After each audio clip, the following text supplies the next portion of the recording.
selamat datang dan selamat bergabung dengan komunitas That's IT Indonesia.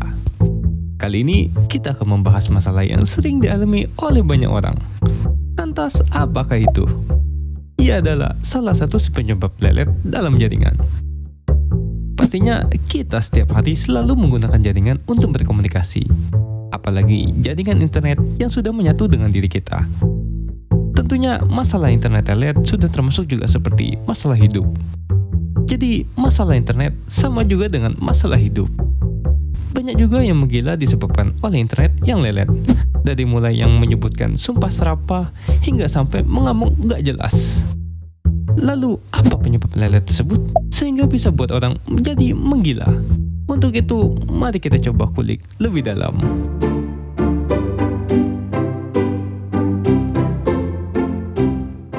Hal pertama yang sering buat lelet adalah keterbatasan bandwidth. Jadi, semisalnya kita memesan 10 MB untuk 5 orang. Namun, tiba-tiba ada orang ke-6 yang menggunakan internet tersebut. Maka, jatah dari 5 orang tersebut akan dikurangi dan dibagi kepada orang ke-6 tadi. Untuk case ini, mungkin masih belum terasa. Namun, bagaimana jika yang terhubung lebih banyak lagi dari itu? Maka, internet tersebut akan terbagi hingga melebihi batas pemakaian bandwidth kita. Alhasil, akses internet kita akan lelet dan lemot saat mengakses sesuatu. Atau, case lainnya adalah penggunaan yang melebihi kapasitas bandwidth. Seperti limit bandwidth kita cuma 10 MB, namun pemakaian untuk satu orang melebihi dari 10 MB tadi. Maka, pemakaian yang lain akan kesulitan mengakses internet karena jalur tersebut sudah dipakai oleh satu orang tadi secara penuh. Kemudian, untuk masalah internet selanjutnya masih memiliki sangkut paut dengan keterbatasan bandwidth, yaitu perhitungan CIR pada internet broadband. Internet broadband adalah jenis jaringan sharing bandwidth yang dimana bandwidth kita akan dibagi dengan pelanggan lainnya. Layanan ini biasanya sering kita temui pada internet di rumahan.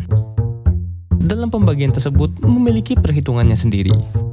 Jadi, semisalnya kita memesan 100 MB, maka internet yang kita dapatkan tidak ada garansi selalu mendapatkan 100 MB. Namun, setiap provider akan memberikan garansi kecepatan terendah menggunakan perhitungan CIR tadi.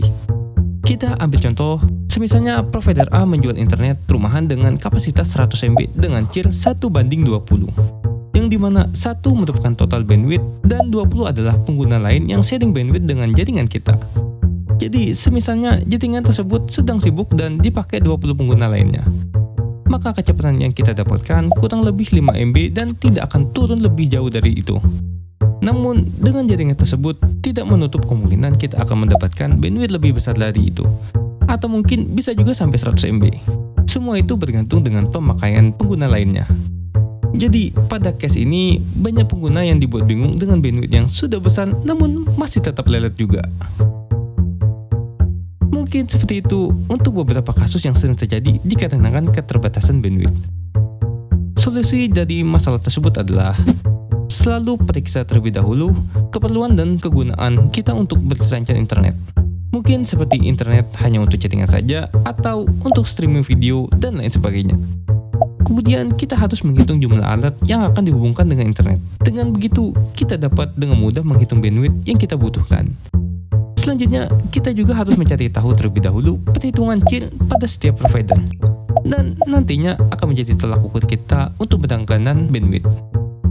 Dan yang terakhir adalah selalu beri cadangan bandwidth untuk internet kita. Jangan sampai kita menyewa bandwidth dengan kapasitas yang pas-pasan dengan penggunaan kita. Mungkin sampai di sini dulu video kita kali ini. Sampai bertemu di video selanjutnya dan jangan lupa untuk subscribe channel kami untuk informasi mengenai dunia IT. And that's IT. See ya to the next video.